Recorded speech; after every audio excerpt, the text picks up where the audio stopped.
Hello everyone, I'm Wendy from West Davidson Public Library, and today I'm going to be sharing with you a homemade soap tutorial. Now during this tutorial we will be using hot surfaces and materials, therefore this tutorial is intended for adults only.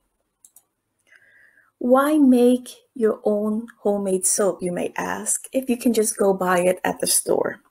Well, with homemade soap, you have control of the soap ingredients. You have control of what essential oils or fragrances you may want to add to your soap, as well as the color or shape you want your soap to be. It's a relatively easy process. Homemade soap makes an original and perfect gift for friends and family, and it is a fun thing to do.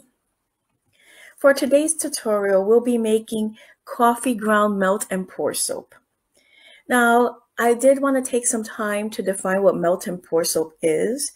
So melt and pour soap is a ready-made soap base in which the chemical process where fats and lye come together to make soap has already been completed. Therefore, once you melt the soap base and add your ingredients, you should be able to use the soap 4 to 6 hours instead of having to wait weeks for the soap to cure. Now let's talk about the ingredients for this soap. This is a fairly simple recipe. So we have 3 ingredients. We have 1 pound of white glycerin soap base. You can substitute this with shea butter or goat's milk soap base. 3/4 tablespoon of used coffee grounds. Now what I did was use my used coffee grounds, lay them on a paper towel and waited for them to dry off like one day prior to using them. And then 1.5 teaspoons of fragrance. In this case, I'm using coffee. Now with this recipe, we should be able to make 4 4-ounce soap bars. Now what are the materials you will need? I'm using a silicone spatula, or you can use a wood spoon if you have one. Measuring spoons to measure out the fragrance and the coffee grounds, butter knife to cut the soap base into cubes, and a glass measuring cup. I'm using this glass measuring cup in order to pour my soap base into the mold. And I'm using a silicone mold or a Dixie cup if you do not have a silicone mold in your home. Now the materials that I'm using here are used exclusively for soap making. You do not want to use kitchen utensils for soap making. You want to have your own separate utensils for soap versus the ones you use in your kitchen. Now, what other materials you need? You need some source to melt your soap base. So you can use your microwave, and then you would follow the instructions on the package, the soap base package. In my case, I'm using a pot and a glass baking dish to melt my soap base. Let's get started.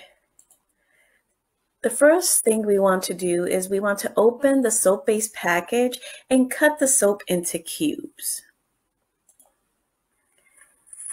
Now the soap base comes in a 2-pound package, so for this recipe we'll be using half of the package, half of the soap base.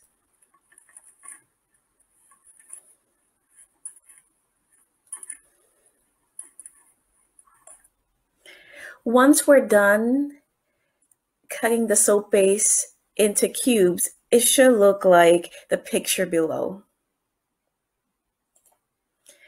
Now, in my case, because I'm using the pot with the baking dish, I will fill 2/3 of the pot with water and I'm going to place it on the cooktop. So once that water starts to boil, I will be adding my baking dish inside the pot.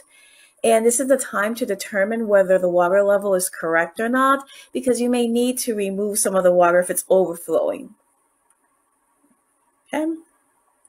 Once we've done that, we will add the soap cubes to the baking dish and begin to stir until all the soap base has melted. In this case, I've kind of jumped from when we've added the soap cubes to when it's melted, just in the interest of time.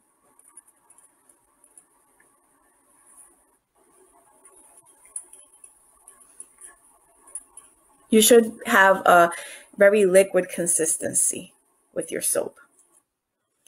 Now, once that's been completed, you do want to remove the baking dish from the pot. I've placed it on top of a towel, and now I'm adding my fragrance and my coffee grounds. Now, I did not show it here, but I did pour this melted soap from the baking dish into the pouring glass just to make it easier for me to pour it into the silicone mold.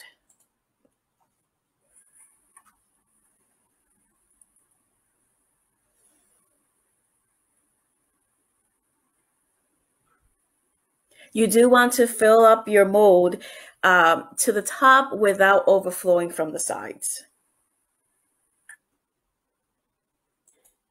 If you use a Dixie cup, then you would pour into your Dixie cup. Now, you can use your soap 4 to 6 hours later. I like to leave it a little bit longer. So one day later, I went back and I've remove the soap from the mold. Since it's silicone, it removes fairly easily. If you have a Dixie cup, you just have to break the Dixie cup and remove the soap. So now you can see what the soap looks like once it's been removed. There's a picture at the bottom as well. And now you're ready to use the soap. There's no curing time. It's melt and pour, so you can use it immediately. Thank you everyone for joining me on this melt and pour soap tutorial. I hope you enjoyed it. I hope you try it. Thank you once again. Bye.